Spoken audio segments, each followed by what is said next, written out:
Appointed हो गई हैं जज। खैर, अब ये सब चलते रहता है, अब कौन चला रहा है, सच्चाई क्या है मुझे नहीं मालूम, लेकिन सोशल मीडिया पे चल रहा है कि भारतीय जनता पार्टी की एक नेत्री को अपॉइंट कर दिया गया है जज। मैं उसकी कोई सत्यापन नहीं करता हूं। सोशल मीडिया की खबरें कई बार झूठी भी होती हैं, मेरा उस पर कोई यकीन नहीं है। लेकिन जो अवहेलना हो रही है देवेंद्र फडणवीस सरकार की तरफ से परमबीर सिंह के खिलाफ आपके आदेश की, उस पर कंटेम्प्ट कब होगा, उस पर गिरफ्तारी कब होगी, उस पर एफआईआर कब होगा, उस पर कब रश्मि शुक्ला के खिलाफ आप कार्रवाई करेंगे, कब? 7 दिन, 8 दिन, 10 दिन बीत गए हैं, रश्मि शुक्ला की तरफ से कोई जवाब नहीं आया है, महाराष्ट्र के डीजीपी की तरफ से कोई बयान नहीं आया, कोई जवाब नहीं आया है कि वो कब कैसे परमबीर सिंह के खिलाफ कोई एक्शन ले रहे हैं। शैलेंद्र नगरकर आज क्या जवाब देंगे? फिर आज कोई ना कोई बहाना बनाएंगे, फिर आज भागने की कोशिश करेंगे और भाग करके ये बताने की कोशिश करेंगे कि इंक्वायरी हमने कर ली थी और इंक्वायरी में यही पता चला कि दिशा ने सुसाइड कर लिया है। क्या बोलेंगे शैलेंद्र नगरकर? शैलेंद्र नगरकर को आज जवाब देना है। सुनवाई चल रही है, सुनवाई की प्रतीक्षा कीजिए। थोड़ी देर के बाद जैसे ही हमें जानकारी मिलेगी हम आपको अपडेट देंगे। अगर मैं आपके साथ अपीयर हो गया तो समझ लीजिएगा कि मैं अपडेट लेकर आ रहा हूं। लेकिन आज दिशा सालियान के पिता भी मौजूद हैं, 50 वकीलों की टीम मौजूद है और शैलेंद्र नगरकर, अभी अभी मुझे जानकारी मिल रही है कि संभवतः शैलेंद्र नगरकर पहुंचे हैं।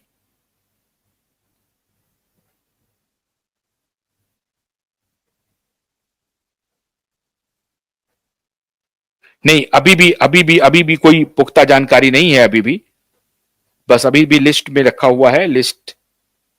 हाँ, सुनवाई जी, अभी तक तो जानकारी नहीं है। तो ये जैसे ही हमें जानकारी आएगी हम आपको आज बताएंगे। लेकिन 7 अगस्त का दिन बेहद महत्वपूर्ण है मित्रों, और आप भी दिल थाम कर बैठे हैं, हम भी दिल थाम कर बैठे हैं। लेकिन ये जो अपडेट था कि नीलेश ओझा उस केस में वहां अपीयर ना हो सके, इसलिए नीलेश ओझा के कंटेम्प्ट की सुनवाई शुरू कर दो। आज ही तारीख लगा दी। ये कौन लगा रहा है? ये महज कोइंसिडेंस भी हो सकता है, मैं मान सकता हूं कि ये कोइंसिडेंस है, लेकिन अगर किसी की ये चाल है मित्रों, तो इस चाल पर भी हमें नजर रखनी है, हमें इस चाल पर भी नजर रखनी है। पहले ही दिन जब नीलेश ओझा अपीयर हुए थे इस केस को लेकर के, तो बड़ी चतुराई से इस केस को माननीय एक महोदया जज के अदालत में इसको प्लेस कर दिया गया। उनको मालूम था कि नीलेश ओझा ने उस खास महोदया जज के खिलाफ एक एप्लीकेशन पहले मूव किया हुआ है, तो ये अगर उनकी अदालत में जाएगा तो हो सकता है कि कुछ एडवर्स वर्डिक्ट आ जाए, जिसका एप्रीहेंशन खुद नीलेश ओझा ने जताया अदालत के सामने और कहा कि मुझे इस बेंच में न्याय नहीं मिल सकता है, इसलिए मेरे बेंच को बदला जाए।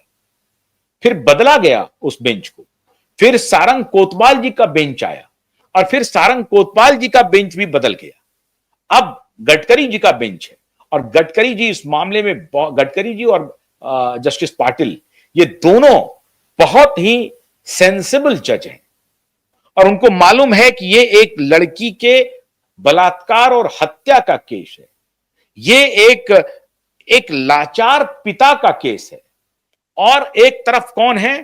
पैसे वाले लोग हैं, रसूखदार लोग हैं, पूर्व मुख्यमंत्री है, उनका बेटा है, बड़े बड़े फिल्म स्टार हैं, बड़े बड़े स्टार हैं। एक तरफ वो है और एक तरफ सतीश सालियान एक निरीह बाप है। ये जस्टिस गडकरी को मालूम है और जस्टिस पाटिल को भी मालूम है। जो 16 जुलाई को जो फटकार पड़ी थी, उस दिन भी वो अपीयर नहीं हुआ, 2 जुलाई को भी अपीयर नहीं हुआ, इसलिए आज शैलेंद्र नगरकर को किसी भी सूरत में रिप्लाई देना पड़ेगा।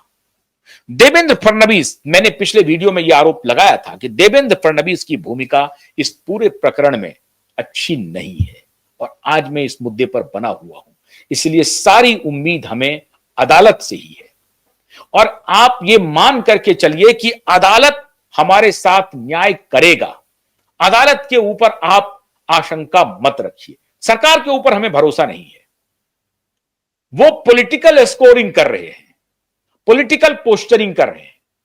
मैं क्यों सरकार पर भरोसा करूं? आप क्यों सरकार पर भरोसा करेंगे? वो बार बार तारीख बदलवा रहे हैं, तारीख हटा रहे हैं। जो पीआईए जो उनका रिप्लाई फाइल करता है, वो रिप्लाई फाइल करने वाला व्यक्ति अपीयर नहीं होता है। तो आशंका किसके ऊपर करेंगे हम? आशंका सिर्फ और सिर्फ सरकार के ऊपर करेंगे। सरकार इस केस में न्याय नहीं होने दे रही है। सरकार 2022 में जो गठित की थी एसआईटी, उसका अभी तक कोई इन्वेस्टिगेशन नहीं किया और इन्वेस्टिगेशन वही ढाक के तीन पात किया जो रिप्लाई उन्होंने फाइल किया कि नहीं नहीं सब कुछ ठीक था, दिशा ने सुसाइड कर लिया है। यह है सरकार का उत्तर। इसलिए सरकार से न्याय की उम्मीद नहीं है। सरकार को घेरने की जरूरत है और सरकार को हम लोग घेरे हुए हैं। यह मत समझिएगा माननीय देवेंद्र फडणवीस जी कि आप अगर बड़े बड़े पत्रकारों के चैनल में जाकर के अपनी ब्रांडिंग करवा लेंगे, उससे बात बन जाएगी, नहीं बनेगी। क्यूबाइब अभी जिंदा है और आपके खिलाफ मुखरता के साथ सवाल पूछेगी। मैं माननीय केंद्रीय गृह मंत्री जी से और प्रधानमंत्री मोदी जी से आग्रह कर रहा हूं कि दिशा के पिता के न्याय के लिए महाराष्ट्र सरकार के ऊपर थोड़ा अपनी नजर रखिए और नहीं रखिएगा तो जो बात अभी देवेंद्र फडणवीस के बारे में कही जा रही है, वो बात आपके लिए भी कही जाएगी। थोड़ा इंतजार कीजिए, जैसे ही अपडेट आएगा वो भी हम आपके लिए शेयर करेंगे। लेकिन 7 अगस्त है, सुनवाई शुरू हो गई है, ये भी हम आपको बताएंगे। बहुत बहुत शुक्रिया, नमस्कार।